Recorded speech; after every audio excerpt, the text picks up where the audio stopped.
Hey Vikings, Achilles here. Today we're going to be talking about the combat shaman.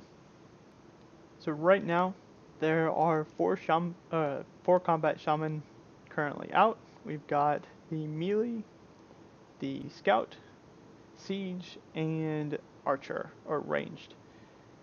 Based on their timeline so far, you should kind of expect the next set to come out about 2 months after the siege and ranged one came out. So not too long from when I post this video, probably. Let's look at the stats on these. No, but first, you've probably heard myself or others talk about how the whole shaman thing is more of a late game. Um, it's something you worry about more in late game. That's really more about the knowledge and the gear. Although I would say that the gear is becoming more and more necessary earlier now that they've got some real combat gear out. But the knowledge especially is still late game. The actual shaman themselves, I would start pushing for this a little bit earlier, just because the stats you get from it are so strong. And let's look at what those are. So just for having the shaman itself, pretty decent. If you get to tier 6, it's 30% of each stat, which is huge. The training cost, if you have Inga, you're probably never going to use this to actually train. But to look at so let's look at total health I will have during attack or defense. So total health for all troops, 30%.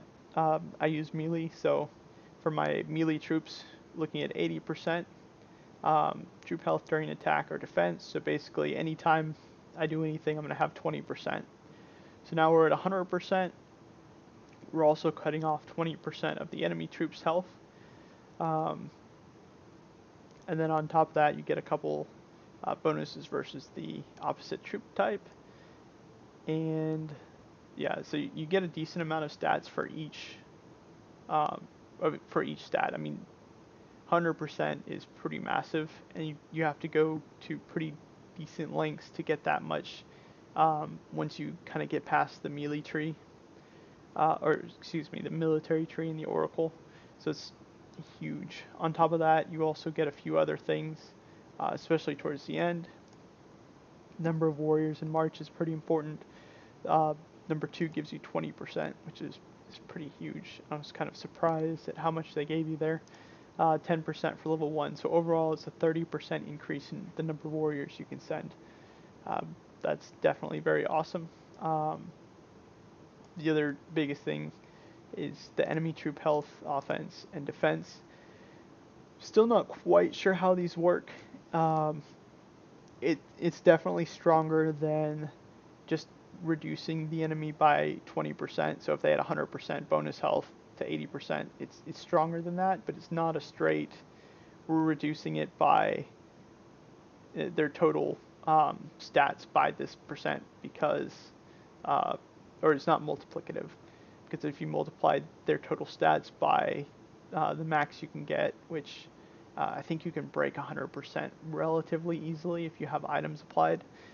So then the other person would have negative stats, which doesn't really make sense.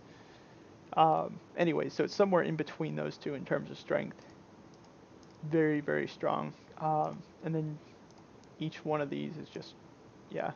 So I'm going to go through this really quickly so you can kind of see what all the stats are if you don't have one of these, or if you have one at a specific tier and you're kind of trying to find out how much of each stat you get from going to the next tier.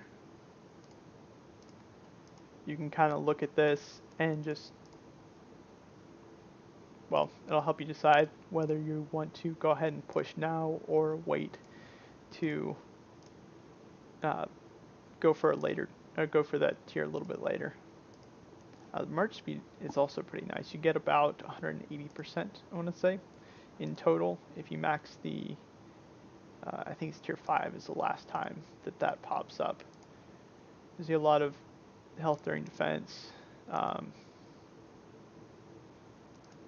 or during defense and during an attack. Stats, But yeah, so that's essentially what you're looking at here. I took all the gear off of him just to kind of show you what it looks like without gear. Uh, Even before we had real combat gear, it was pretty useful um, to have shaman gear just purely because of the gem slots.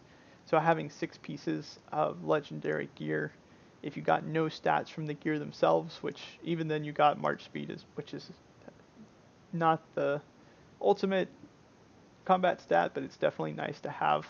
Um, Anyways, you get all the gem slots, so you get 60% from, so you get 10% to each stat from each thing from the gems. So you get 60% health, defense, and offense, which is a pretty big boost purely from that. Now that we get some gear that's actually kind of focused on what you want, it's pretty amazing, especially if you are one of the bigger players who does have the shaman knowledge, and you can start picking up um, the runes. The blue runes give 20%, epic is 25, I think like 29 point something for the legendary, although those are, you have to kill a lot of level 5 or 6 ghosts to get to that. So now with my full gear on, you see this kind of jumps up a lot. Um, so total health plus melee health is 160%, and then another 20% during attack or defense, so 180% health. Um, let's see, my offense is, so 80% here for offense,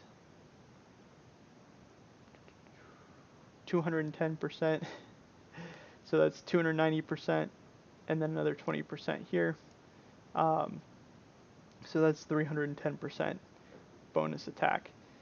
Again, a pretty big portion of the offense is going to be from the runes, so that might be out of your reach. But you do want the gear if you can get it. So that's essentially it for this. If you have any questions, please leave them in the comments down below. If you found this video helpful or interesting, please hit that like button, and I will see you all soon.